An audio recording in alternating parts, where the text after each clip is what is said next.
Sasabir শোনো, Khan. একা অনুভব করছো? তুমি কি জানো তুমি এই একাকিত্ব কেন অনুভব করো?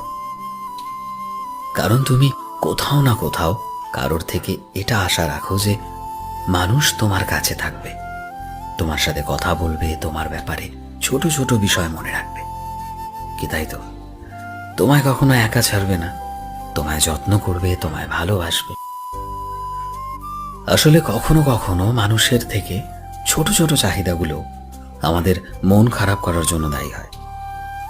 কারোর ফোন বা মেসেজের অপেক্ষা করা, কারোর আমাদের জন্য এফোর্ট দেওয়ার অপেক্ষা করা, কারোর থেকে কিছু শোনার অপেক্ষা করা যেটাতে তুমি খুশি থাকবে, এইসব জিনিসগুলো না আমাদের অনেক সময় কষ্ট দেয়, অনেক কষ্ট দেয়। কিন্তু সত্যি কি বলতো, মানুষ সব সময় আমাদের জন্য কখনোই অ্যাভেলেবল থাকতে পারে না। কখনো কখনো মানুষের জীবনে কাজ থাকে, তাদের জীবনের প্রায়োরিটি অন্য কিছু হয়।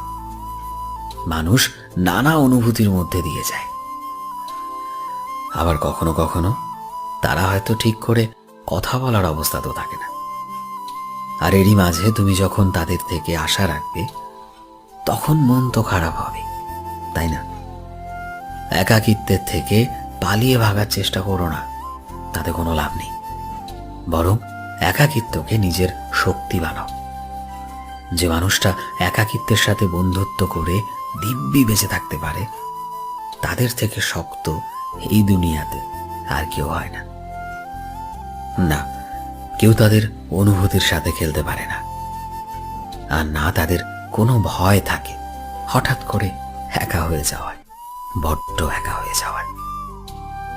কি হয়েছে যদি আজ তুমি একা হয়ে গিয়ে থাকো?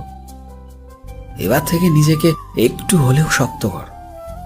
যদি জীবনের রাস্তায় পড়ে যাও, তবে বুঝে নাও কেউ আসে না আমাদের সামলানোর জন্য, নিজেকেই সামলাতে হয়। এবার থেকে নিজের সাথেই বন্ধুত্ব করো, নিজেকে গুরুত্ব দাও, ভালোবাসো, নিজের জীবনটাকে সুন্দর করো, তবে কাউকে কষ্ট দিয়ে নয়। আর যেদিন থেকে তুমি এটা শিখে যাবে, সেদিন থেকে না তোমায় একাকিত্ব কিচ্ছু করতে পারবে না। এমনকি এই একাকিত্ব আর তুমি অনুভব করতে পারবে না। তুমি সমস্ত চিন্তা ছেড়ে দিয়ে জীবনটাকে সুন্দর করে কাটাবে, তবে অন্য কারো জন্য নয়, নিজের খুশির জন্য। সো ফ্রেন্ডস, আমি শোভন ছিলাম তোমাদের সাথে, কলমে বিশ্বজিৎ। ভিডিওটি কেমন লাগলো অবশ্যই কমেন্টে জানিও। এই মুহূর্তে তুমি যদি আমাদের ফেসবুকে দেখে থাকো,